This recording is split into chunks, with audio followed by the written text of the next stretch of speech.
మన తండ్రి అయిన దేవునికి సమస్త మహిమ, ఘనత, ప్రభావములు కలుగునుగాక. మన ప్రభువును రక్షకుడునైన యేసుక్రీస్తు వారి అతి పరిశుద్ధమైన నామంలో ప్రియమైన దేవుని బిడ్డలందరికీ హృదయపూర్వకమైన ప్రేమ వందనములు తెలియజేసుకుంటున్నాను.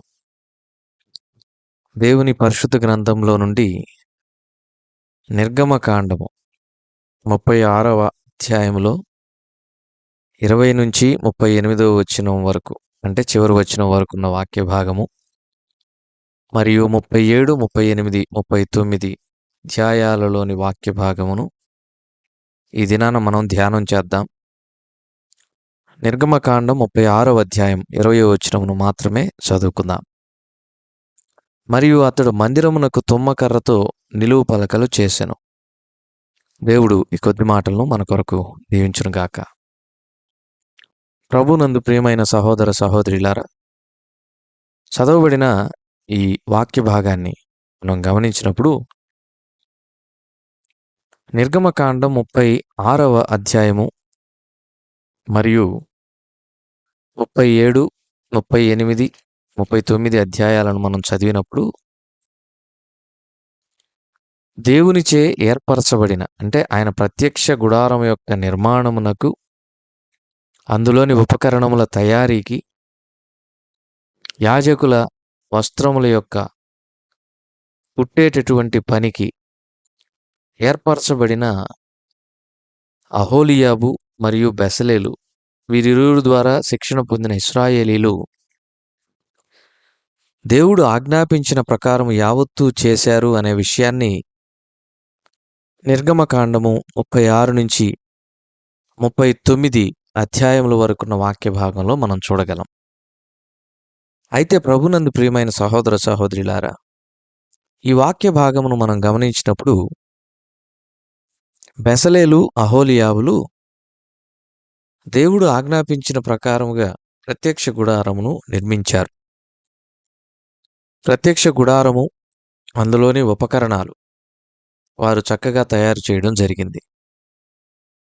ఆవరణలోని ఇత్తడి బలిపీఠము, ఇత్తడి గంగాళము, పరిశుద్ధ స్థలములోని సన్నిధి రొట్టెల బల్ల, సువర్ణ దీపస్తంభము, సువర్ణ ధూపవేదిక, అతి పరిశుద్ధ స్థలములో ఉన్నటువంటి నిబంధన మందసము మరియు కరుణాపీఠములను దేవుడు చెప్పింది చెప్పినట్లుగా, ఆజ్ఞాపించినట్లుగా వాటి కొలతల ప్రకారం బెసలేలు, అహోలియాబులు చేయటం జరిగింది.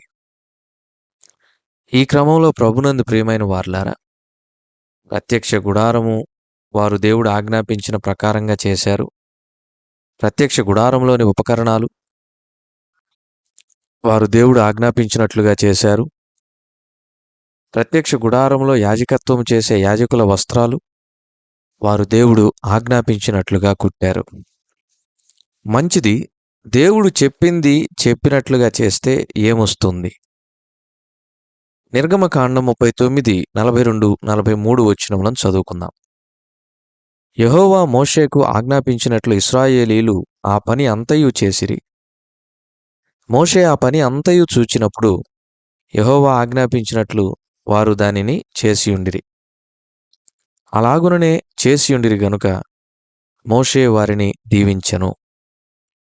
ప్రభునందు ప్రియమైన వారలారా, దేవుడు చెప్పింది చెప్పినట్లుగా వారు చేశారు కాబట్టి, దేవుడు ఆజ్ఞాపించిన ప్రకారము బెసలేలు, అహోలియాబు, ఇశ్రాయేలీల సమాజము చేశారు కాబట్టి వారిని దేవుడు దీవించినట్లుగా మనం చూస్తూ ఉన్నాం. మన జీవితంలో కూడా ఇట్టి అనుభవం కావాలి. ఏంటి ఆ అనుభవం? ఈ రోజున చాలామంది ప్రపంచంలో ప్రభు అయిన యేసుక్రీస్తు వారి యొక్క పుట్టుక సందర్భంగా క్రిస్మస్ పండుగను చేసుకుంటూ ఉన్నారు. సంతోషమే. దేవుడు ఆజ్ఞాపించింది ఏమిటి? ఆయన సర్వలోకమునకు వెళ్ళి సర్వసృష్టికి సువార్తను ప్రకటించమన్నారు. ఇది దేవుడు మనకిచ్చినటువంటి ఒక శ్రేష్టమైన బాధ్యతతో కూడుకున్న పని, ఒక శ్రేష్టమైన బాధ్యతతో కూడుకొనినటువంటి ఒక ఆజ్ఞ. మరియు మీరు సర్వలోకమునకు వెళ్ళి సర్వసృష్టికి సువార్తను ప్రకటించుడి అన్నాడు. ఇది మనము ఒక బాధ్యతతో కూడుకునిన ఆజ్ఞగా తీసుకొని సర్వసృష్టికి సువార్తను ప్రకటించే వారంగా ఉండాలి. ఆ తర్వాత ఇంకొన్ని విషయాలను మనం చూచినప్పుడు, మూర్ఖులైన ఈ తరం వారికి వేరే రక్షణ పొందుడి అన్నాడు. ప్రభునందు ప్రియమైన వారలారా, మూర్ఖులైన ఈ తరం నిజమే. ఇది చాలా భయంకరమైన తరం. ఈ తరంలో అవిధేయత ఉంది, గర్వం ఉంది, శరీర కార్యములు, అసూయ ఇలాంటివన్నీ కూడా ఉన్నాయి. వారికి వేరవ్వాలి, రక్షణ పొందాలి. ప్రభు రక్తంలో పాపములు కడగబడిన అనుభవం కలిగి మారు మనసు బాప్తిసం పొంది ఉండాలి. ఇది కూడా దేవుడు అనుగ్రహించిన ఆజ్ఞ. ఇలా మనం చెప్పుకుంటూ వెళ్తే క్రొత్త నిబంధనలో దేవుడు అనుగ్రహించిన ఆజ్ఞలు ఎన్నో ఉన్నాయి. మరియు మూర్ఖమైన వక్రజనం మధ్య దేవుని వాక్యమును మీ చేతబట్టుకొని జ్యోతుల వలె ఉండండి అన్నాడు. దేవుని వాక్యం చేతగలిగి వక్రజనానికి మనం దూరంగా ఉండాలి. వక్రజనం మధ్యన దీపాలుగా మనం ఉండాలని దేవుని వాక్యంలో చూస్తున్నాం. కాబట్టి ప్రభునందు ప్రియమైన సహోదర సహోదరులారా, ఈ దినాన ఈ శ్రేష్టమైన సత్యాన్ని మనం గ్రహించాలి. దేవుడు ఆజ్ఞాపించిన ప్రకారం జీవిద్దాం. ఏమిటి దేవుడిచ్చినటువంటి ఆజ్ఞ? ఒక మాటలో క్లుప్తంగా చూడాలంటే 1 యోహాను 2:7 గనక మనం చదివినట్లయితే అక్కడ దేవుని ఆజ్ఞ అనగా ఏమిటని రాయబడి ఉందంటే, ప్రియులారా, మొదటి నుండి మీకున్న పూర్వపు ఆజ్ఞనే గాని క్రొత్త ఆజ్ఞను నేను మీకు వ్రాయుటలేదు. ఈ పూర్వపు ఆజ్ఞ మీరు వినిన వాక్యమే అనే మాటను చూస్తున్నాం. ఏంటి దేవుడు మనకిచ్చిన ఆజ్ఞ అంటే దేవుని యొక్క వాక్యమే. ఆ ఆజ్ఞ ప్రకారం యావత్తు మనం చెయ్యాలి. మన మాట ఆ ఆజ్ఞ ప్రకారం ఉండాలి. మన క్రియలు ఆ ఆజ్ఞ ప్రకారం ఉండాలి. మన చూపులు ఆ ఆజ్ఞ ప్రకారం ఉండాలి. మన సమస్తము ఆ ఆజ్ఞ ప్రకారం ఉండాలి. మన సంపాదన ఆ ఆజ్ఞ ప్రకారం ఉండాలి. మన పరిచర్య ఆ ఆజ్ఞ ప్రకారం ఉండాలి. మన వైవాహిక జీవితము ఆ ఆజ్ఞ ప్రకారం ఉండాలి. పిల్లల పెంపకము ఆ ఆజ్ఞ ప్రకారం ఉండాలి. మన యొక్క ధనార్జన ఆజ్ఞ ప్రకారం ఉండాలి. సర్వము కూడా దేవుని వాక్యము అనబడిన ఈ ఆజ్ఞ ప్రకారం ఉండాలి. ఆ ఆజ్ఞ ప్రకారం యావత్తూ చేస్తే బెసలేలు, అహోలియాబు, ఇశ్రాయేలీలను దేవుడు దీవించినట్లుగా మనల్ని కూడా దీవిస్తాడు. చూడండి, దేవుని పరిశుద్ధ గ్రంథంలో దేవుడు చెప్పినది యావత్తూ చేసినటువంటి భక్తులు కొంతమంది ఉన్నారు. ఆదికాండము 6వ అధ్యాయం 22వ వచనం, నోవహు అట్లు చేసెను, దేవుడు అతనికి ఆజ్ఞాపించిన ప్రకారం యావత్తూ చేసెను. ఓడ నిర్మాణములో వాడమనిన చెక్కనే వాడాడు. ఓడ నిర్మాణములో ఓడ యొక్క కొలతలు దేవుడు ఏమైతే చెప్పాడో, ఏమైతే ఇచ్చాడో వాటి ప్రకారము ఓడ నిర్మాణం యావత్తూ చేశాడు నోవహు. కిటికీ ఎలా పెట్టాలో దేవుడు ఎలా పెట్టమని చెప్పాడో అలాగే పెట్టాడు. జతలు జతలుగా పశువులను, పక్షులను ఎలాగైతే ఎక్కించాలని దేవుడు ఆజ్ఞాపించారో నోవహు అలాగే చేశాడు. దేవుడు ఆజ్ఞాపించిన ప్రకారం నోవహు యావత్తూ చేశాడు. కాబట్టి ప్రభునందు ప్రియమైన వారలారా, నోవహును దేవుడు అధికముగా ఆశీర్వదించాడు, అధికముగా దీవించాడు, అమితంగా హెచ్చించాడు. నోవహును గురించి గొప్ప సాక్ష్యం పలికాడు. ఆ తర్వాత మనం గమనించినప్పుడు దేవుడు ఆజ్ఞాపించిన ప్రకారం చేసినటువంటి భక్తుల్లో అబ్రహాం మనకు గుర్తొస్తాడు.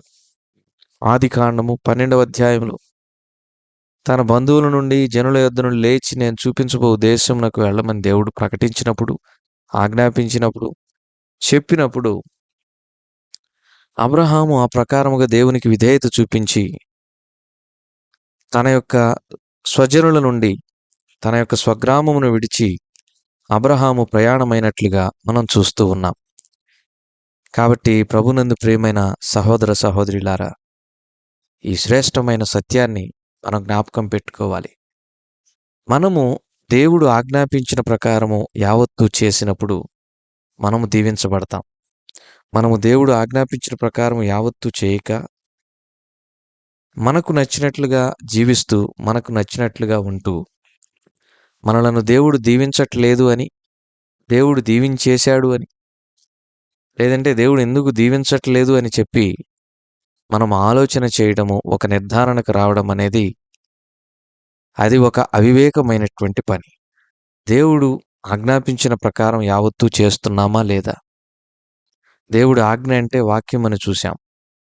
వాక్య ప్రకారము మన జీవితంలో ఉన్నాయా? వాక్య ప్రకారం మనం జీవిస్తున్నామా? వాక్య ప్రకారం మన జీవితంలో లేకపోతే మనం దీవించబడం. ఇందులో మొహమాటం లేదు. బెసలేలు, అహోలియాబు, ఇశ్రాయేలీలు ఎందుకు దీవించబడ్డారంటే వారు దేవుడు ఆజ్ఞాపించిన ప్రకారము ప్రత్యక్ష గుడారమును నిర్మించారు. అందులోని ఉపకరణములను తయారు చేశారు. అందులో యాజకత్వం చేసే అహరోను అతని యొక్క కుమారుల వస్త్రములను సైతం వారు పుట్టారు.